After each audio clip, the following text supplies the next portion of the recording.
जय हिंद। जय भारत, वंदे मातरम। मैं रविंद्र फौजी।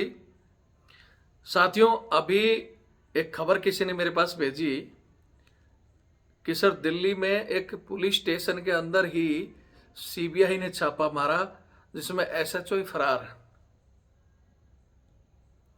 घूसखोरी, और घूसखोरी भी किस कांड में? नशे के कारोबार में।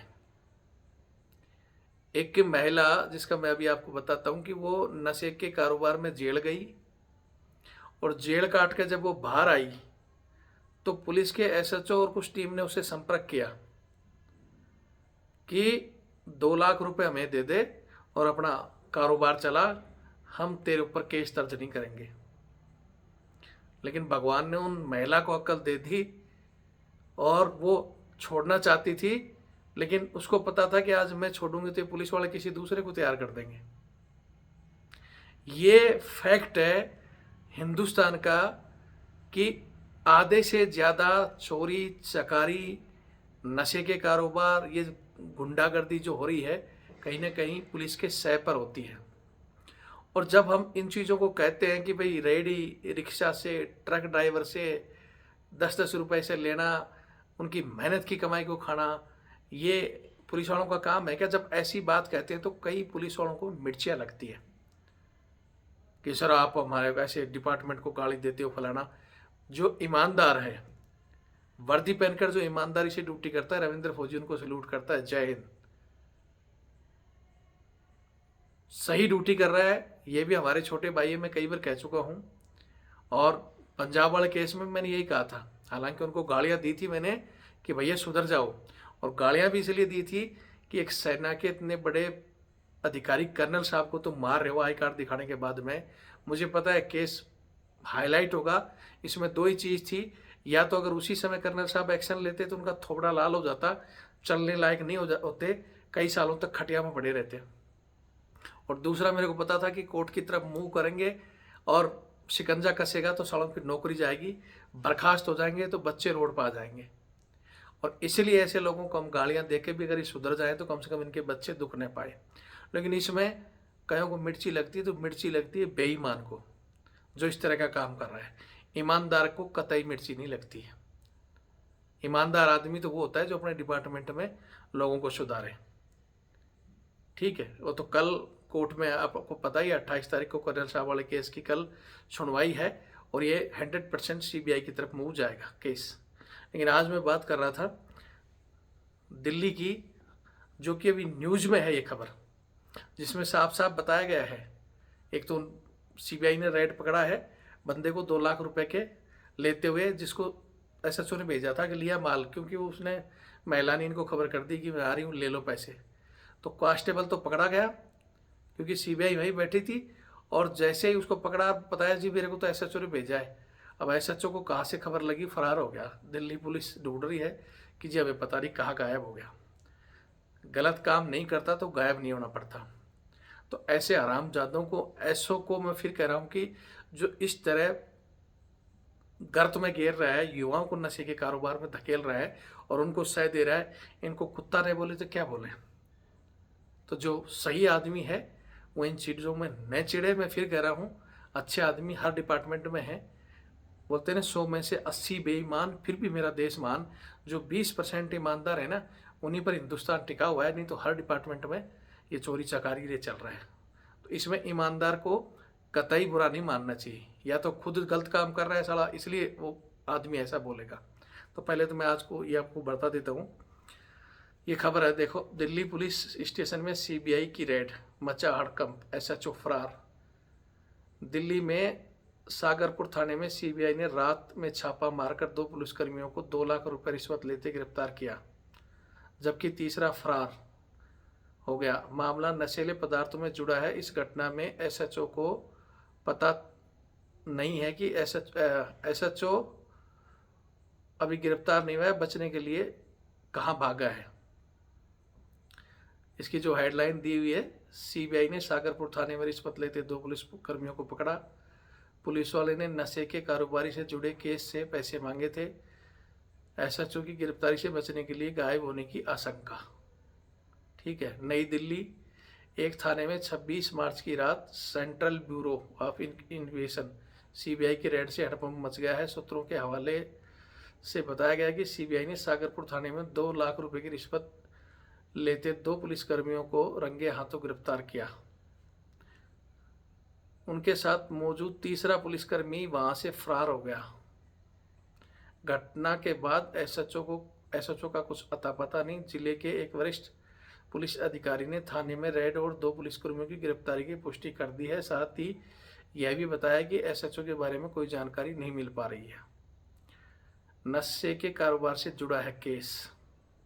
पुलिस सूत्रों के मुताबिक गिरफ्तार हुए पुलिसकर्मी थाने में क्रैक टीम मामले सुलझाने के लिए बनाई गई विशेष टीम के हिस्से हैं। मतलब इनको रोकने के लिए बनाया गया था। जो बोलते हैं ना, कमेटियां बना दे, फलाना बना दे, और फिर वही इस काम में है। सुन लो पूरा कहाना।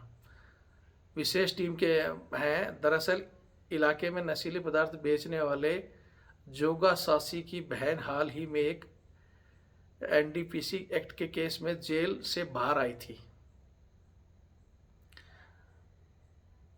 आरोप है कि जोगा सासी की बहन को अब इलाके में काम करने देने और केस न करने की एवज में पुलिस वालों ने उससे पैसे मांगे थे। बुधवार को महिला सीबीआई को लेकर रिश्वत के 2 लाख रुपए पुलिस वालों को देने पहुंची थी। रकम लेते ही सीबीआई ने पुलिस वालों को दबोच लिया। हालांकि एक पुलिसकर्मी वहां से भागने में कामयाब रहा। एसएचओ को करवाया था कॉल। सूचना यह थी कि रिश्वत लेने के बाद पकड़े गए एक कांस्टेबल ने एसएचओ को कॉल करके डील हो जाने की जानकारी दी थी, मगर कुछ देर में ही एसएचओ को सीबीआई रेड की सूचना मिल गई। इसके बाद से वह भाग गया। आला अधिकारियों ने एसएचओ की खबर नहीं है, पुलिस का पता लगने में जुटी है। माना जा रहा है कि गिरफ्तारी से बचने के लिए उसने यह कदम उठाया है। इधर तुरंत भागा कांस्टेबल। सेंट्रल दिल्ली में नबी करीम थाने में तैनात एक बीट की पुलिस वाले संगीन आरोपों के घेरे में हैं। उन पर आरोप है कि वे इलाके में होटल मैनेजर के साथ मिलकर वहां रेडी पटरी वालों से उगाही करते थे। जो रुपए दे रहा था उसी को वहां रेडी पटरी लगाने की अनुमति दी जा रही थी। यह विजिलेंस की टीम ने वहां रेड की तो पूरे मामले का खुलासा हुआ। हालांकि विजिलेंस टीम वहां से पहुंचने पर एक हेड कांस्टेबल वहां से फरार हो गया। फिलहाल होटल मैनेजर के पास से वसूला गया कुछ केस बरामद हुआ है। विजिलेंस टीम ने मामले की छानबीन जारी है। रेडी वालों से कर रहा था उगाही। पुलिस सूत्रों ने बताया कि नबी करीब इलाके में विजिलेंस रेड हुई तो विजिलेंस में शिकायत मिली थी कि वहां बीट में तैनात 3 पुलिसकर्मी रेडी पटरी वालों से उगाही कर रहे हैं। इसी सूचना पर विजिलेंस की टीम ने वहां ट्रैप लगाया था। थाने में तैनात एक हेड कांस्टेबल वहां पहुंचा। कई सारे रेडी पटरी वाले लोग वहां आ गए। कुछ गड़बड़ी का एहसास होने पर उन्होंने हेड कांस्टेबल रुपये होटल मैनेजर को देने की बात कहकर भाग गया। इसके बाद रकम को होटल मैनेजर से पकड़ लिया गया। अधिकारी ने रेड की पुष्टि की। विजिलेंस यूनिट के तैनात एक वरिष्ठ पुलिस अधिकारी ने इस रेड की पुष्टि की है। उन्होंने कहा है कि मामले की अभी किसी की गिरफ्तारी नहीं की गई है। होटल मैनेजर से पूछताछ जारी है। वहीं भागे हुए कांस्टेबल और तमाम पुलिसकर्मियों के बारे में पता किया जा रहा है, जो कि तथ्य सामने आने के बाद आगे की कार्रवाई की जाएगी। डिस्ट्रिक्ट के अधिकारी चुप। इस मामले में सेंट्रल डिस्ट्रिक्ट के वरिष्ठ पुलिस अधिकारी चुप्पी साधे हुए हैं। मौके से भागे एस्टेबल ने हेड कांस्टेबल ने रिपोर्ट की है और उससे समेत तमाम पुलिस वालों पर एक्शन। सवालों पर पुलिस अधिकारी कोई प्रतिक्रिया नहीं दे रहे हैं। ये खबर थी आज की।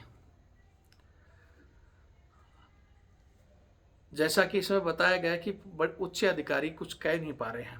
कहेंगे कैसे? अगर मैं अधिकारी हूं और मेरे नीचे कोई काम हो रहा है तो क्या मुझे नहीं पता? वो शाम को जब हिसाब किताब होता है, कहाँ से कितनी बंदी आई है, कितनी आई है, ऑल इंडिया में सबको पता है।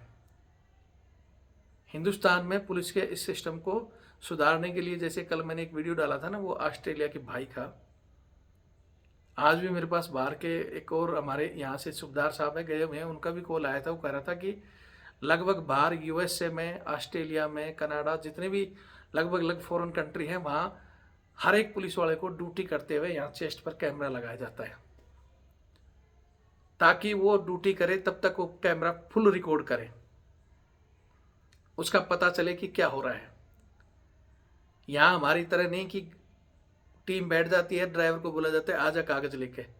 वो बता रहे थे कि वहाँ ड्राइवर नहीं उतरता है, पुलिसकर्मी जाता है, वहीं गाड़ी में बैठे बैठे कागज देखेगा और फिट है तो भेज देगा। हालांकि वहाँ जनता भी ईमानदार है, सारा दोष हम यहाँ पुलिसकर्मियों को नहीं देंगे। हमारी जनता भी ट्रैफिक रूल तोड़ती है और ट्रैफिक रूल तोड़ने से बचने के लिए फिर फटाफट खुद ही ऑफर दे देंगे, यार कौन झंझट में पकड़ेगा, ले पकड़, और वो तो इस फेक में बैठे रहते हैं, तुरंत पकड़ लेते हैं। सिस्टम को सुधारना है, अपने सिस्टम को सुधारो ताकि लोग उंगली ना उठाएं। और ये बातें मैं चाहता हूँ प्रधानमंत्री जी तक जाए। कैमरे वाला बिल्कुल परफेक्ट चीज़ है, लेकिन उसमें सख्ती होनी चाहिए। जैसे बाहर होता है कि अगर कैमरा खराब हुआ, कैमरे ऑफ ड्यूटी दिखाया गया कहीं भी पूरी ड्यूटी में, तो तुरंत उसके ऊपर कार्रवाई हो जाती है। लेकिन यहाँ तो थानों में भी कैमरे लगे हैं और बोलेंगे जी कल ही खराब हुआ है, या बोलेंगे अभी खराब हुआ है। अभी खराब हुआ है तो आगे पीछे की रिकॉर्डिंग तो दिखाएगा। यहाँ तो मास्टरमाइंड है, कानून आएगा तो कानून का तोड़ पहले आ जाएगा, ठीक है। लेकिन फिर भी बहुत हद तक ये चीज़ें रुक सकती है कैमरे के अलावा। यहाँ तो ड्यूटी 8 घंटे की अगर उसमें रिकॉर्डिंग होगी, वो चला जाएगा तो दूसरे को देगा, तो उसमें कोई भी चीज़ें होंगी तो तुरंत वो देख सकते हैं। और उसका जो ये बैठे रहते हैं ना लोग वहाँ, उसका ऑनलाइन चलता रहता है, रिकॉर्ड वो छूट नहीं सकती। रिकॉर्ड छूटते हैं उसको तुरंत ही जेल भेजा जाता है। हमारी तरह नहीं कि यहाँ कर्नल को, यहाँ हिंदुस्तान में जैसे अभी एक जज साहब का लाउड राजी, इतने लाख रुपए मिल गए, करोड़ों रुपए मिल गए। बड़ा आदमी है तो कुछ भी हो गया पहले जांच होगी तो गिरफ्तार होगा, और छोटा आदमी है तो पहले गिरफ्तार होगा फिर जांच होगी। इसी तरह पुलिस वालों ने मारा, जांच हो रही है, अभी जांच हो रही है। अब कब तक जांच होगी, फिर लोग धीरे धीरे मामला ठंडा हो जाएगा और वो दूसरी जगह नौकरी करने लग जाएंगे। 1-2 जेल में जाएंगे तो इनको पता चलेगा, बर्खास्त होंगे तो पता चलेगा। हालांकि मैंने अभी वीडियो बनाना था आज वो 9 पैरा एसएफ का जो मैंने बताया था, क्योंकि आज वीडियो हाईलाइट हुआ तो वहाँ के एसपी साहब से कुछ सूचनाएं मिली हैं, तो उसका मैं वीडियो